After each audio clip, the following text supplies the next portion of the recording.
Bonjour à tous, merci de nous rejoindre tout de suite les titres de ce nouveau journal. La Côte d'Ivoire a l'honneur à Paris en France lors de la rencontre des entrepreneurs francophones, forum initié par le patronat ivoirien. Par le patronat français, pardon. Le Premier ministre ivoirien, Patrick Hachi, a expliqué les orientations stratégiques du plan national de développement. En Côte d'Ivoire, cette annonce faite hier par le ministère de la Santé, de l'Hygiène publique et de la couverture maladie universelle. La jeune ressortissante guinéenne diagnostiquée positive au virus Ebola est sortie d'affaire. Les autorités sanitaires ivoiriennes ont animé un point de presse. Enfin, célébration aujourd'hui en Côte d'Ivoire de la Journée nationale de la solidarité. Le message du gouvernement dans cette édition. Le mois d'août, période particulièrement pluvieuse en Côte d'Ivoire, les autorités appellent les populations à la vigilance et à la prudence en raison des fortes pluies. Plusieurs communes du district d'Abidjan, dont Cocody, Koumassi et Marcory, ont été affectées ce matin par la pluie. À noter que la rumeur de l'effondrement du pont de la Riviera Golfe est fausse. Cette rumeur a été démentie par la direction générale de l'agence de gestion des routes de Côte d'Ivoire, l'AGEROUTE. Autre actualité, la Côte d'Ivoire participe à la rencontre des entrepreneurs francophones. C'est un forum initié par le mouvement des entreprises françaises, le MEDEF, pour répondre à plusieurs problématiques, notamment la valorisation des économies des pays francophones face à l'épidémie de coronavirus. À noter que c'est le Premier ministre Patrick Hachi qui représente la Côte d'Ivoire. Écoutons les explications du chef du gouvernement ivoirien, Patrick Hachi. L'Afrique n'est plus l'Afrique. L'Afrique a changé. Bien plus que tout ce que vous pourrez jamais imaginer. Et bien plus que ce que peuvent vous montrer des fenêtres médiatiques trop souvent concentrées sur des aléas conjoncturels. Il faut savoir aller au-delà de ce prisme réducteur pour voir cette Afrique nouvelle. Oui, l'Afrique progresse, l'Afrique s'urbanise, l'Afrique se forme, entreprend et s'enrichit.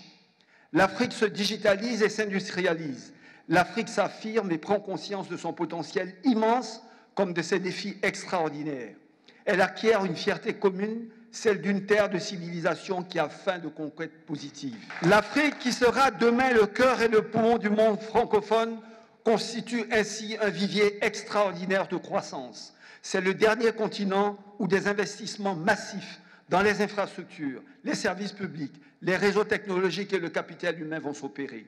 Ce sera aussi, par la jeunesse de sa population, un foyer précieux de compétences, mais également un réservoir unique de matières premières qui devront demain être mieux intégrées dans les chaînes de valeur mondiales. Enfin, via l'amélioration des revenus de nos populations, un marché immense de consommateurs aux habitudes culturelles voisines se développera, sur lequel les opérateurs du monde francophone auront un avantage comparatif indéniable.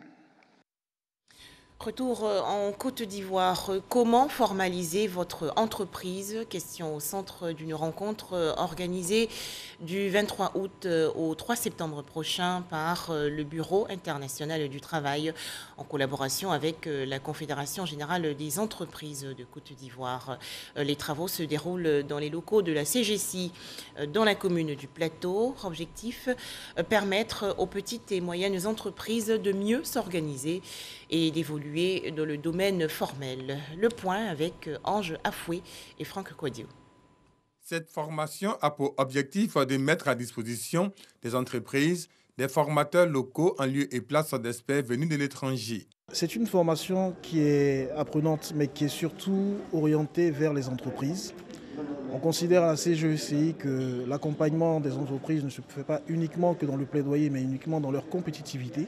On n'aurait plus besoin d'avoir à aller chercher des compétences extérieures puisqu'on aurait sur place des personnes qui ont été formées et validées par rapport à cette formation qui se fait généralement à l'extérieur.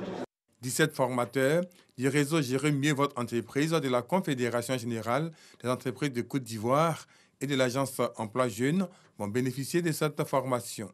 Il s'agit pour nous d'avoir les outils pour mieux accompagner les entrepreneurs afin de les aider à mieux gérer et développer les entreprises dans l'espérance de créer de l'emploi décent pour eux-mêmes et pour leurs collaborateurs. Comment formaliser votre entreprise est le principal module de cette formation. Formation pilotée par le Bureau international du travail en collaboration avec la Confédération générale des entreprises de Côte d'Ivoire.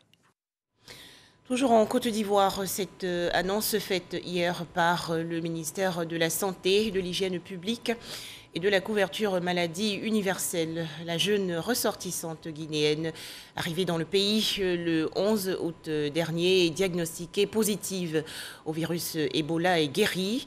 La jeune femme a réalisé 2 tests négatifs en 48 heures d'intervalle. Les détails, Salima Toudia. Bonne nouvelle dans la gestion de la maladie à virus Ebola. La patiente guinéenne, seul cas positif en Côte d'Ivoire à ce jour, est déclarée guérie. Nous avons chez cette patiente fait les 2 contrôles virologiques de 48 heures qui se sont avérés négatifs. Donc on peut considérer que virologiquement elle est guérie. Aujourd'hui, nous allons lever l'isolement de cette patiente puisqu'elle n'est plus contagieuse. Mais elle a gardé en milieu hospitalier, dans une salle, parce que c'est une maladie qui est très astreignante, la patiente est très fatiguée. Nous allons la garder dans une chambre où elle n'est plus isolée et pour pouvoir la remonter au plan physique et la rétablir au plan psychologique, parce que c'était assez difficile ces derniers jours d'isolement. La Côte d'Ivoire est entrée dès ce mardi 24 août dans une phase de décompte de 42 jours. Après discussion avec nos partenaires techniques, l'OMS en particulier, nous faisons le décompte des 42 jours, à partir desquels, à la fin, on pourra dire que la Côte d'Ivoire est indemne de la maladie si nous n'avons pas de nouveaux cas. Pour mettre les chances de leur côté, les autorités sanitaires poursuivent la recherche des cas contacts qui ont effectué le voyage avec la patiente. En plus des 6 personnes retrouvées à San Pedro et à Douekoué, une autre s'ajoute à la liste. Un contact que nous avons retrouvé à Thuy, qui est situé entre Meyagui et San Pedro. Nous avons retrouvé un contact à Thuy. Et les 4 convoyeurs sont repartis en Guinée, mais nous les considérons comme des contacts que nous avons retrouvés. Quant à la surveillance aux frontières, 12 personnes ont été interceptées entre Ouaninou et Man, puis refoulées. Le coronavirus toujours virulent, restons vigilants, faisons-nous vacciner et surtout respectons les gestes barrières.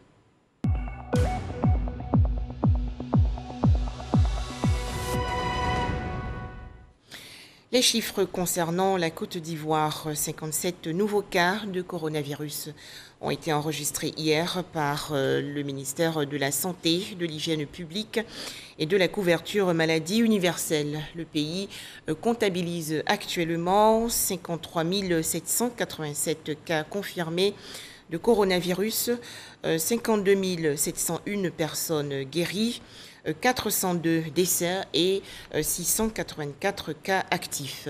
La vaccination contre le coronavirus est gratuite et volontaire. Mercredi 25 août 2021, la Côte d'Ivoire célèbre la Journée nationale de la solidarité. Cet événement institué en 2007 veut inscrire chaque année la solidarité en tant que valeur sociale, cardinale et gage de paix. À noter que 41 milliards de francs CFA ont été débloqués pour aider financièrement 231 familles vulnérables et 20 000 travailleurs mis au chômage technique en raison de la crise sanitaire liée au coronavirus. Le point dans ce reportage de Walter Amadou. Marquer une halte afin de faire le point des actions gouvernementales et évaluer la situation de la solidarité.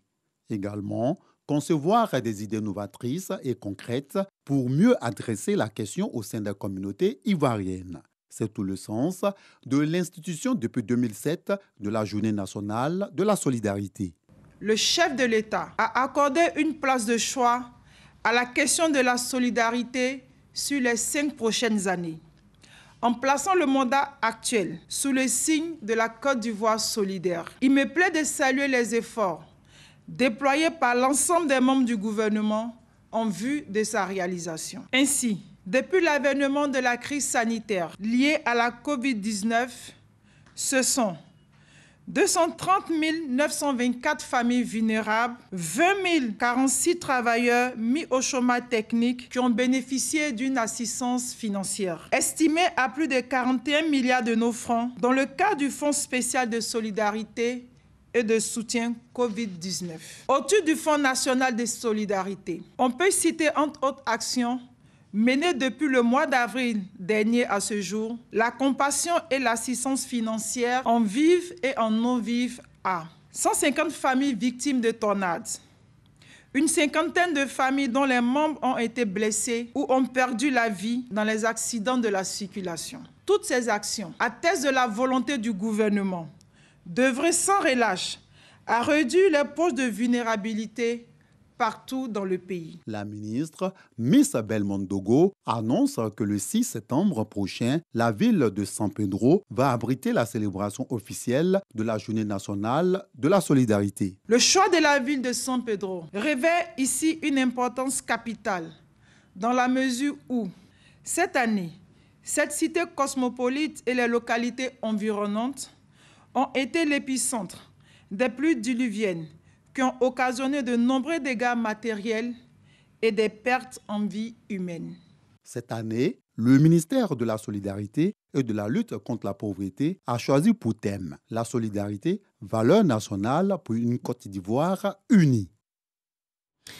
Un panel au cœur de la Journée nationale de la solidarité 2021. Les travaux se sont déroulés le 24 août dernier dans la commune d'Abobo. Thème retenu, jeunesse et réseaux sociaux.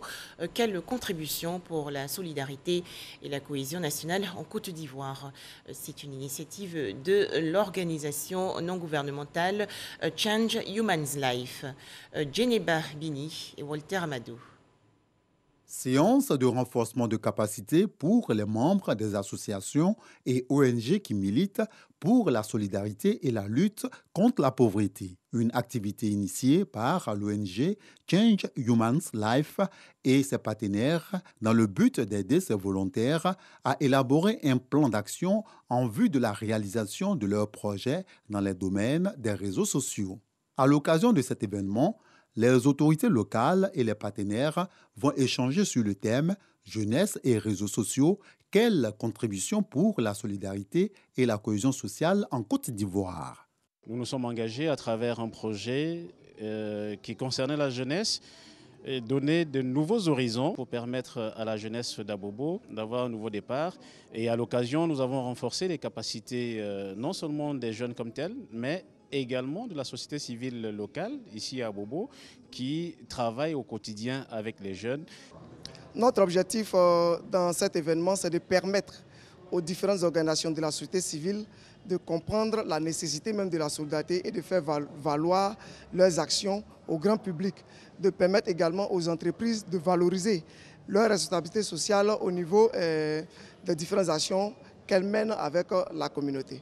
Outiller ses partenaires pour éradiquer la pauvreté et contribuer au développement durable est l'une des missions que s'est assignée l'ONG Change Human's Life. Une initiative soutenue par Ouattara Brahima, député et 4e adjoint au maire d'Abobo, aussi parrain de la cérémonie. Nous sommes très heureux de soutenir cette initiative parce que sans les sensibiliser, on ne peut pas les maîtriser. Donc pour cela, je voudrais demander à l'ONG de continuer leur activité en sensibilisant toute la jeunesse de Côte d'Ivoire afin que ces réseaux sociaux soient utilisés pour la paix. À travers ce panel, les membres des ONG veulent contribuer efficacement à la promotion de la solidarité à l'occasion de la Journée nationale de la solidarité. Commune de Cocody, dans le district d'Abidjan, l'organisation non gouvernementale Femmes Veuves d'Afrique a lancé officiellement ses activités le 14 août dernier. Pour en parler, Souleymane Doni Songou et Issaïo.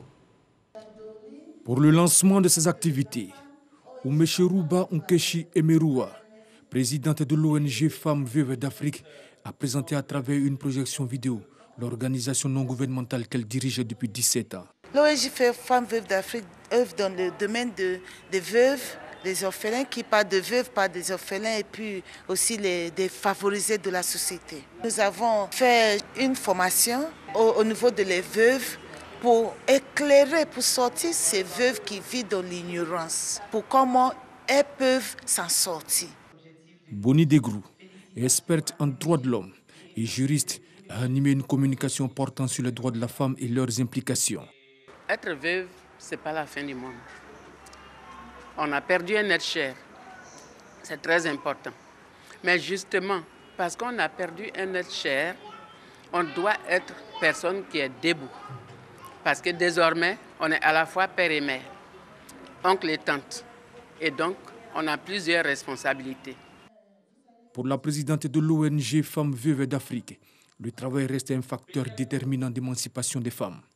Elle en appelle donc à une intervention accrue de l'État de manière à améliorer les conditions de vie des femmes veuves. Un tout autre sujet à présent, 32 véhicules offerts récemment au corps préfectoral et 300 motocycles aux forces de sécurité. C'est un don du président de la République, Alassane Ouattara. Il s'agit pour le chef de l'État ivoirien de renforcer les moyens de mobilité des différents bénéficiaires pour un travail efficient et efficace. Abou Sanogo. Les préfets, secrétaires généraux de préfecture et sous-préfets pourront désormais accomplir leur mission sur le terrain. Ils viennent de bénéficier de 32 véhicules, dont du président de la République Alassane Ouattara, qui vise à renforcer leur capacité de mobilité. Un véritable soulagement pour ces autorités administratives qui ont traduit leur reconnaissance au chef de l'État Alassane Ouattara. Au nom de l'ensemble du corps préfectoral, exprimer mon infinie gratitude au président de la République, son Excellence M. Alassane Ouattara, car sous son leadership, nous constatons une amélioration constante et notable des conditions de vie et de travail des autorités préfectorales. Ces véhicules, il faut le reconnaître, mettent fin à des nuits d'angoisse et des grands soucis de déplacement. J'ai pu dire avec fierté que ces véhicules vont contribuer véritablement à redorer le blason de l'autorité que nous sommes dans nos circonscriptions administratives respectives. La mobilité des membres du corps préfectoral constitue une difficulté majeure dans l'exercice de leurs fonctions, mais d'autres moyens viendront renforcer leurs capacités, selon le ministre de l'Intérieur et de la Sécurité, Vagondo Diomondi. Je sais bien que les besoins sont en nombre plus élevé, mais je voudrais vous rassurer qu'il s'agit d'une première vague. D'autres viendront en vue de satisfaire toutes les attentes. Le président de la République et le gouvernement attendent de vous que vous puissiez redoubler d'efforts pour maintenir et renforcer la cohésion sociale dans vos différentes circonscriptions. Dans le cadre du renforcement de la surveillance des frontières terrestres, 300 motos ont été remises aux forces de défense et de sécurité. Nous entendons, grâce à ces patrouilles régulières sur toute la longueur de la frontière, freiner les actions des personnes qui entrent clandestinement sur le sol ivoirien. Les motos sont plus adaptées en raison de l'état des routes qui sont en réalité parfois des pistes cyclables. Je voudrais vous réaffirmer l'engagement ferme du président de la République à vous accompagner pour l'exécution efficiente de vos missions respectives. Tous ces engins roulants pourront faciliter la mobilité des forces de sécurité afin d'accentuer la surveillance à la frontière. Direction à présent Brobo, localité située dans la région centre du pays. Les populations ont réhabilité la clôture de la brigade de gendarmerie. Cette barrière avait été complètement détruite en 2020 lors des manifestations survenues au lendemain de la présidentielle. Kader Sogodogo de RTI Bouaké. Entièrement détruite lors des manifestations de la désobéissance civile au lendemain de l'élection présidentielle d'octobre 2020 par des individus non identifiés, la clôture de la brigade de gendarmerie de Brobo est totalement réhabilitée. Une initiative des filles et fils de la localité unis autour du contre-amiral Kwakokona Boniface. Par cette action, les initiateurs entendent œuvrer pour le développement de Brobo, mais également à renforcer les liens armées-nations. Au nom des donateurs, Le contre-amiral Kwakukuna Boniface exhorte les populations à la culture du civisme, du vivre ensemble et de la cohésion sociale. La cause de ce jour va sceller et consolider la collaboration entre les populations et l'ensemble des forces de défense et de sécurité.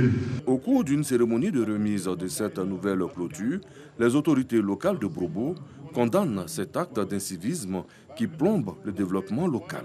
Au vu de ce qui s'est passé, nous avons trouvé que nous allons en arrière par rapport au développement de notre sous-préfecture. Œuvrer pour que la sécurité soit de mise dans une circonscription est devenu aujourd'hui plus qu'un devoir moral, un devoir citoyen. Au nom du général de corps d'armée Alexandre Apalo Touré, commandant supérieur de la gendarmerie nationale, parrain de la cérémonie, le général de brigade ABCK Arsène exprime la reconnaissance de la maréchaussée aux donateurs. Je voulais vous transmettre la gratitude de notre institution, avec à sa tête le général du corps d'armée Alexandre Apalo Touré, qui est très sensible à l'acte fort que vous venez de poser. Construite sur 200 mètres carrés, la nouvelle clôture de la gendarmerie nationale de Brobo comporte 2 entrées principales avec des portails neufs. Les bâtiments ont à cette occasion reçu un coup de peinture. La lutte contre l'incivisme sur les routes en Côte d'Ivoire. Le préfet de police d'Abidjan, le commissaire divisionnaire d'Osso Siaka a coordonné il y a quelques jours une vaste opération de sensibilisation des conducteurs, transporteurs et autres usagers au respect du code de la route. Les détails d'Angui Dangui. Fourrière improvisée dans le dos du district de police de Cocody. De nombreux véhicules, dont celui de la mine, sont tombés sous le coup de la loi. Pourquoi ça s'est retrouvé ici? Parce qu'il y a assurance là-dessus, tout de 1 an. Il y a carte grise pour ça, il n'y a pas carte grise sur l'origine d'abord. Ça est trouvé ici qu'il n'y a pas de plaque immatriculée. C'est le problème de plaque. C'est sur ce site que le préfet de police d'Abidjan a commencé sa tournée de sensibilisation des usagers de la route, notamment les acteurs du transport en commun. Ce sont des transporteurs, ils passent beaucoup de temps sur le terrain. Au carrefour de la Riviera 3, il y en a qui ont dit qu'ils n'étaient pas au courant, qu'ils n'étaient pas informés de cette campagne. Vous voyez, donc il est encore bon que nous ayons au contact pour que demain, ils ne disent pas qu'ils ne sont pas informés. À la question d'un confrère de savoir si les raquettes des forces de l'ordre sur la route ne risquent-ils pas de plomber les efforts du gouvernement de lutter contre l'incivisme sur la route, le préfet de police s'est voulu clair et précis. Nul ne sera épargné par cette campagne-là. Et celui qui se fera prendre, il paiera cash, comme le transporteur également qui se fera prendre. Donc c'est une campagne qui concerne non seulement les acteurs, mais aussi nous qui sommes chargés de faire respecter la loi. Même message de sensibilisation des usagers de la route au niveau des carrefours Saint-Jean et RTI, jusqu'au carrefour de la Vie, où les échanges ont pris des allures de meeting. Le préfet de police d'Abidjan a rappelé aux transporteurs que la phase de répression de l'incivisme sur la route commence le 7 septembre prochain. Soubré, dans la région sud-ouest du pays, environ 45 km de pistes rurales seront réhabilitées par l'association des professionnels du caoutchouc, l'APROMAC. Objectif, permettre aux producteurs d'EVA de sortir aisément leurs produits des champs. Les explications de Jean-Jacques Kwame-Ala. Roa, Bakayo et Kayo sont des villages du département de Soubré. Depuis avril 2021, l'Association des professionnels du caoutchouc naturel de Côte d'Ivoire, APROMAC, y réalise des travaux d'entretien de pistes. Ce sont au total 43,5 km en travaux de reprofilage lourd, avec traitement de points critiques dont bénéficient les populations de Soubré. Le travail est en tout cas énorme. Il y a pratiquement 8 campements qui vont de Bakayo jusqu'à Nyoboyo. Donc on a besoin de cette route. C'est nécessaire pour nous. Si on veut charger les trucs pour aller au marché, ici et puis là-bas, ça fait 9 km. Maintenant, APROMAC est venu, il nous a fait route là pour nous donner. Ces travaux de piste à Soubré vont coûter à l'APROMAC plus de 506 millions de francs CFA. Les pistes seront livrées fin octobre 2021. L'APROMAC va continuer, c'est faire en sorte qu'on pérennise toutes les actions que nous sommes en train de mener.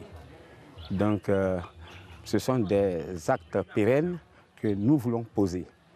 faire donc en sorte que ces routes-là tiennent et vraiment que ce soit dans la durabilité.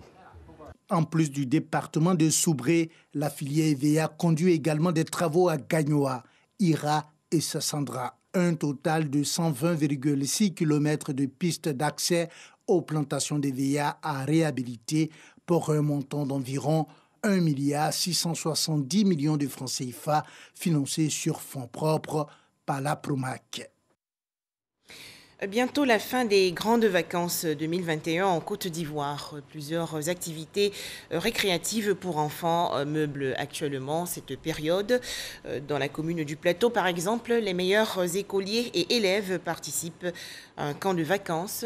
Environ 150 enfants prennent part à cette rencontre. Le point avec Astou Touré.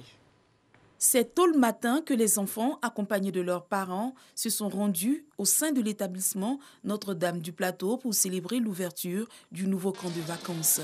Occuper sainement les enfants en cette période de crise sanitaire, tel était le défi de la mairie du Plateau qui, pour ses vacances, a décidé de mettre un camp en lieu et place d'une colonie de vacances. Une initiative qui se situe dans le cadre de la récompense des meilleurs élèves. Après l'école, qu'est-ce qu'il faut faire des enfants, où est-ce qu'ils doivent être. Et nous avons réfléchi, nous avons trouvé qu'il faut que les enfants soient quelque part occupés sainement avec des activités. C'est vrai qu'ils sont en vacances, mais en même temps, il ne faut pas qu'ils soient oisifs. Il faut leur permettre de pouvoir faire certaines activités et c'est le but du centre de vacances. En fait. Au total, ce sont 20 enfants qui sont attendus pour profiter pendant 2 semaines de plusieurs activités. Il s'agit entre autres de la peinture, la lecture, les ateliers de cuisine, les visites guidées sous l'assistance de personnes qualifiées. Le premier magistrat de la commune du Plateau a félicité l'ensemble des participants pour cette innovation qui va garantir l'épanouissement et l'éducation des enfants. Cette année, vous avez bien travaillé. Si vous continuez à bien travailler comme ça, le conseil municipal va toujours s'organiser pour vous faire plaisir. Quand un enfant est joyeux, les parents sont contents également. Félicitations à vous, félicitations aussi à toutes les personnes qui ont permis que justement cette activité-là puisse se dérouler. Et comme on dit, continuez à nous surprendre. Mascottes, acrobates, majorettes, orchestres et artistes ont égayé les enfants. Je suis très contente d'être là. Ici, c'est un coin chouette, un coin, c'est beau pour les enfants, un coin qu'on peut s'amuser. Notons que l'organisation des colonies de vacances est une tradition qui perdure depuis plus de 30 ans au sein de cette commune. L'Abissa 2021 va se dérouler du 24 octobre au 7 novembre prochain. Annonce faite le 21 août dernier par les organisateurs à Grand Bassam dans la région sud du pays. L'Abissa veut valoriser la culture du peuple Onzima. Issaïo. C'est désormais officiel. L'Abissa 2021 aura lieu du 24 octobre au 7 novembre prochain.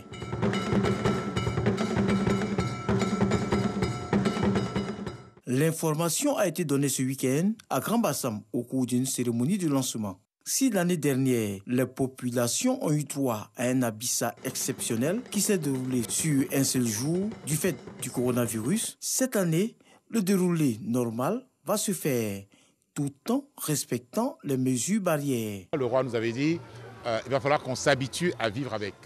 Donc depuis 1 an, nous avons à travailler sur ce défi qui est de dire organiser un Abissa en période de pandémie. Ça veut dire prendre en compte de nouveaux critères. Critères de gestes barrières, critères de sécurité sanitaire, critères aussi d'apprentissage de ce qui se fait au niveau mondial, de qu'est-ce qui est disponible aujourd'hui.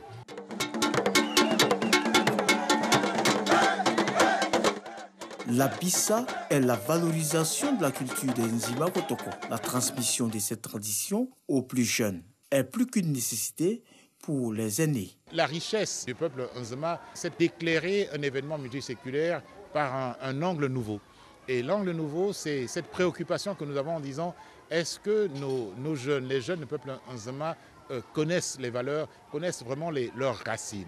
Et c'est cette interrogation qui a amené le roi, la notabilité, les reines-mères à dire qu'il fallait éclairer l'Abissa par ce volet de tradition. Pour les garants de la tradition Nzima, cette autre édition va respecter tout le processus initiatique. Le premier jour de l'Abissa qui est le Goazo, cette tradition qui consiste à prendre à la famille des Mvavili, de prendre le tam-tam et de le présenter au roi et demander donc la permission et que le roi met ce tam-tam à la disposition du peuple, c'est une tradition, c'est le respect de la tradition. Mais l'autre tradition qui est respectée avec beaucoup de rigueur, c'est cette critique sociale. L'un des moments forts de cette cérémonie de lancement est le plaidoyer du comité d'organisation afin que la Bissa soit inscrite sur la liste du patrimoine mondial immatériel de l'UNESCO, comme le Djegele et le Saoudi.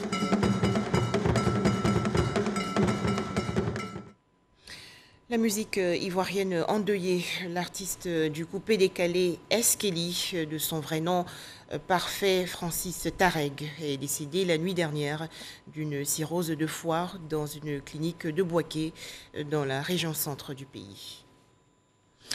Enfin, l'actualité hors de chez nous, c'est en images. L'Algérie a annoncé hier la rupture des relations diplomatiques avec le Maroc voisin, accusant le royaume chérifien d'actions hostiles à l'égard d'Alger, après des mois de tensions exacerbées entre ces deux pays du Maghreb.